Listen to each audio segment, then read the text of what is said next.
जब भारत देश आजाद हुआ तो संविधान बनाई गई और संविधान में उन सभी लोगों के मूलभूत अधिकारों का उल्लेख किया गया जिसके वो पात्र हैं। और खासकर जब लोगों को उनके मूलभूत अधिकार नहीं मिल पाते तो उनकी स्थिति क्या होती है, इस खबर से आप इसका अंदाजा लगा सकते हैं। दरअसल जब देश आजाद हुआ तो संविधान इसलिए बनाया गया ताकि लोगों को उनके मूलभूत अधिकारों का हनन ना हो सके, जिसमें उनके लिए स्वच्छ हवा, स्वच्छ पानी, साफ सुथरा वातावरण समेत रहने के लिए घर की सुविधा भी शामिल है। लेकिन मुंबई के दहिसर में रहने वाले लोगों पर शायद संविधान का यह नियम लागू नहीं होता, क्योंकि यहां रहने वाले केतकीपाड़ा धारखाड़ी इलाके की जनता भी आज मूलभूत सुविधाओं के लिए तरस रही है। दहिसर पूर्व के इन इलाकों में रहने वाले करीब 15,000 परिवार आज भी बिजली, पानी, गटर, शौचालय जैसी मूलभूत सुविधाओं से वंचित हैं। वहीं दूसरी ओर वन विभाग के अधिकारियों द्वारा की जाने वाली तानाशाही और मनमाने रवैये से यहां की गरीब जनता काफी परेशान है। स्थानीय लोग बताते हैं कि यहां 1995 के सर्वे के मुताबिक तकरीबन 5,000 झोपड़े वन विभाग की जमीन पर बनाए गए थे, जो अब 60 से 70 साल पुराने हो चुके हैं।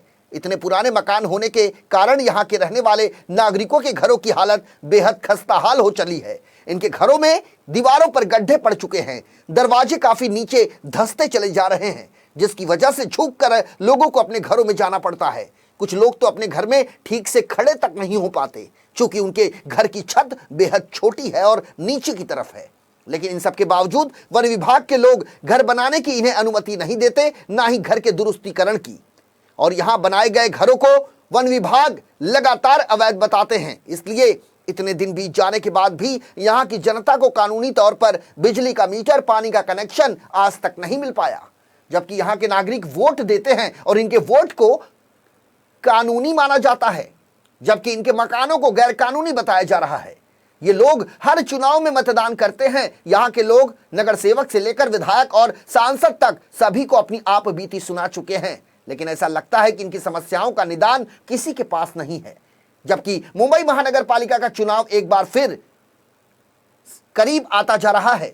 चुनाव में अपनी किस्मत आजमाने वाले सभी प्रत्याशी एक बार फिर इस धारखाड़ी इलाके में पहुंचेंगे और वोट की खातिर यहां की जनता के सामने वो गिड़गिड़ाएंगे। और यहां के स्थानीय रहवासी भी उनका इंतजार कर रहे हैं बड़ी बेसब्री से। ऐसे में कितनी पीड़ा और कितनी वेदना यहां के स्थानीय रहवासियों में है, इसका अंदाजा इनके वक्तव्य से लगाया जा सकता है। यार रूम को अगर थोड़ा ऊंचा करना चाहिए तो फॉरेस्ट डिपार्टमेंट आ जाता है, बोलता है आपको कोई फ़ोन दिया परमिशन। अगर थोड़ा 2-4 ईंटा उस पर रख लेते हैं तो आके गिरा के चले जाते हैं। ना हमको पानी की व्यवस्था है यहाँ पे। 11 में भी शिफ्टिंग देने की बात कर रहे थे, लेकिन आज 2021 हो गया, कुछ का कोई नहीं ध्यान देता है। और 2021 होने के बाद भी अगर हम उस पर कुछ करना चाहते हैं तो फॉरेस्ट और कुछ यहाँ के दलाल लोग आके हमको धमकाते हैं। ठीक है, मेरी रात को 10 बजे आती है, रास्ता नहीं बराबर है, खड्डे फड्डे में जाना पड़ता है, खड्डे में से पानी भरना पड़ता है, नहीं पानी नहीं, संडास नहीं, और लाइट का भी दिक्कत। क्या करेंगे, बुढ़ी लोग किधर जाएगा। समझिए वही हमारे रूम का तकलीफ है। चौंते लोग मरने में बना नहीं पाता था, बनाने के शुरू करो तो आके तोड़ देंगे।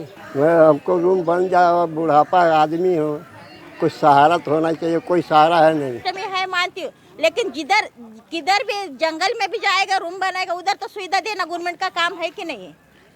हाँ, गवर्नमेंट का काम है कि नहीं है? तो क्यों नहीं गवर्नमेंट हम लोग को सुविधा देता है? वोटिंग लेने कैसा हम लोग, तभी तुम्हारा हम कानून में बैठते हैं ना वोटिंग लेने के लिए, तभी क्यों नहीं बोलते ये फॉरेस्ट में लोग रहते, ये लोग का वोटिंग नहीं लेना चाहिए? तभी तो गली गली तो घर घर में आके बोलते इसको जिता के दो, उसको जिता के दो।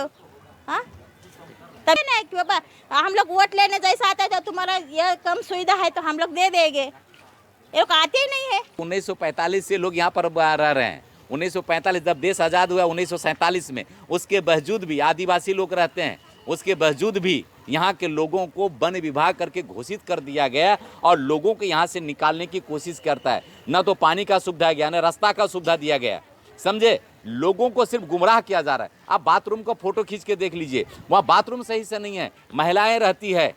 और सबसे बड़ा लोग क्या बोलते हैं कि बेटी पढ़ाओ, क्या बोलते हैं उसको, बेटी बचाओ बेटी पढ़ाओ करके। तो हम पढ़ाएंगे तो लाइट नहीं है, अगर जो लाइट है भाड़े से लिया हुआ है।